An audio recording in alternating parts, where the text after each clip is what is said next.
Saudara-saudara, Rasulullah Shallallahu Alaihi Wasallam ketika dilanda gempa bumi, beliau letakkan tangan beliau ke tanah.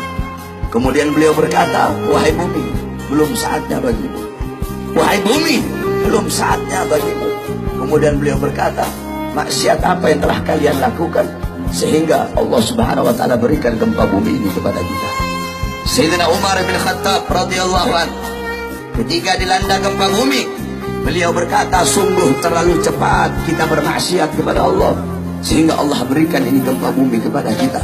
Kalau besok ada gempa bumi lagi, saya tidak akan tinggal dengan kalian.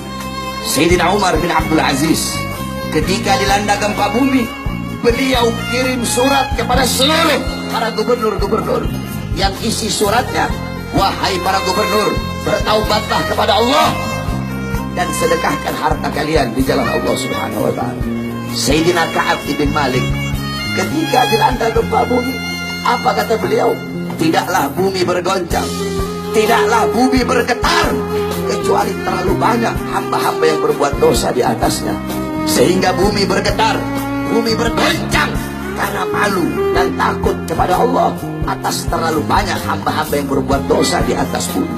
Sayyidina Anas bin Malik radhiyallahu anhu, beliau pernah bertanya kepada Sayyidatuna Aisyah radhiyallahu anha.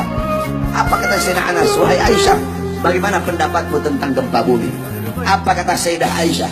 Wahai Anas bin Malik, apabila 3 perkara sudah merajalela di mana-mana. Apa 3 perkara tersebut? Yang pertama khamr, yang pertama minuman keras. Apabila khamr, apabila minuman keras merajalela di mana-mana, yang tua mabok, yang muda mabok, yang kaya mabok, yang miskin mabok, mabok di mana-mana. Yang kedua, perzinahan. Apabila perzinahan merajalela di mana-mana, pelacuran merajalela di mana-mana. Yang ketiga, apabila musik-musik dunia merajalela di mana-mana.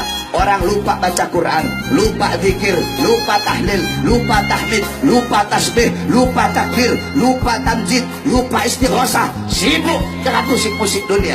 Apabila 3 perkara ini merajalela, maka Allah berkata, wahai bumi, berguncanglah engkau.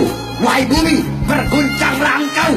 Apabila mereka bertobat, berhenti guncanganmu. Tetapi apabila mereka tidak bertobat, guncang mereka sehingga binasa, saudara-saudara. Jadi Allah Subhanahu wa taala berikan ini gempa bumi karena terlalu banyak hamba-hamba yang berbuat dosa. Jadi ketika ada gempa bumi, jangan kamu bertanya, ya Allah, kenapa kau kasih gempa bumi? Kenapa kau kasih tsunami? Kenapa kau kasih banjir? Tapi tanyakan kepada diri kita, berapa banyak perbuatan-perbuatan dosa yang kita lakukan, saudara-saudara. Kemudian Sayyidina Anas kembali bertanya, apakah itu adalah azab dari Allah? Apa kata Sayyidah Aisyah? Bagi orang mukmin, bagi orang yang beriman kepada Allah, itu adalah nasihat dan rahmat dari Allah. Sedangkan bagi orang-orang kafir, bagi orang-orang munafik, bagi orang-orang yang suka berbuat dosa, itu adalah bala dari Allah Subhanahu wa taala.